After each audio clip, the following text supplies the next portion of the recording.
Revenue శాఖ పనితీరుపై CM Chandrababu సమీక్ష. అధికారుల తీరుపై తీవ్ర అసంతృప్తి, ఆగ్రహం వ్యక్తం.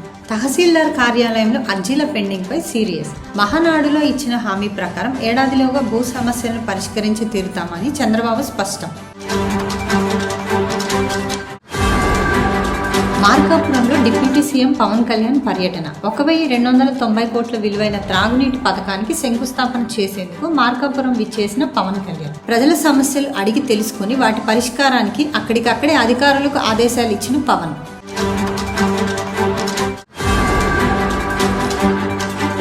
ఇరవై 23 రోజుల్లో మెగా డిఎస్సి విజయవంతంగా పూర్తి చేశామన్న మంత్రి నారా లోకేష్.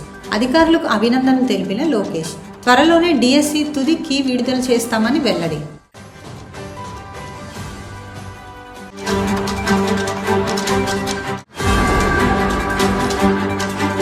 రాజకీయాల్లో తన అంతిమ లక్ష్యం ముఖ్యమంత్రి కావడమేనని, 10 ఏళ్లు పట్టినా 20 ఏళ్లు పట్టినా ఆ ఆశయాన్ని నెరవేర్చుకుంటానన్న బీఆర్ఎస్ ఎమ్మెల్సీ కల్వకుంట్ల కవిత.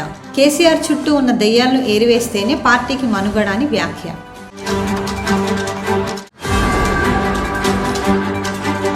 ఎడతెరిపి లేకుండా కురుస్తున్న భారీ వర్షాలు, వరదలు హిమాచల్ ప్రదేశ్ను ముంచెత్తుతున్నాయి. 37 మందికి పైగా ప్రాణాలు కోల్పగా ఒక్క మండి జిల్లాలోనే 40 మంది గల్లంతు. సహాయక చర్యలు ముమ్మరం.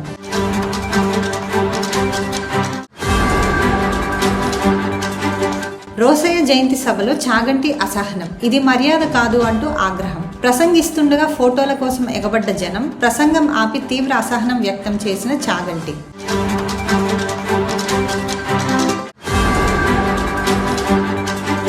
పటాన్ చెరువు ఫ్యాక్టరీ పేలుళ్లలో 39కి చేరిన మృతుల సంఖ్య.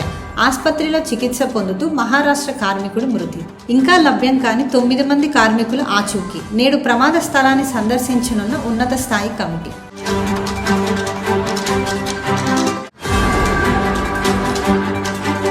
అమెరికాతో అణు ఒప్పందంపై చర్చలు పునః ప్రారంభించేందుకు ఒక కఠినమైన షరతు విధించిన ఇరాన్. భవిష్యత్తులో తమ దేశంపై ఎలాంటి దాడులు చేయబోమని హామీ ఇస్తేనే చర్చలు సాధ్యమవుతాయని స్పష్టం.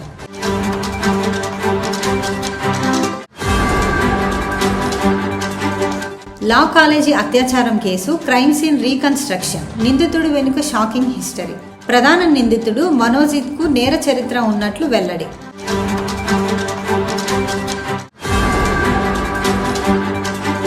తమిళనాడులో సెక్యూరిటీ గార్డ్ కస్టడీ మృతి కేసు పోస్టుమార్టం నివేదికలో వెలుగులోకి సంచలన విషయాలు.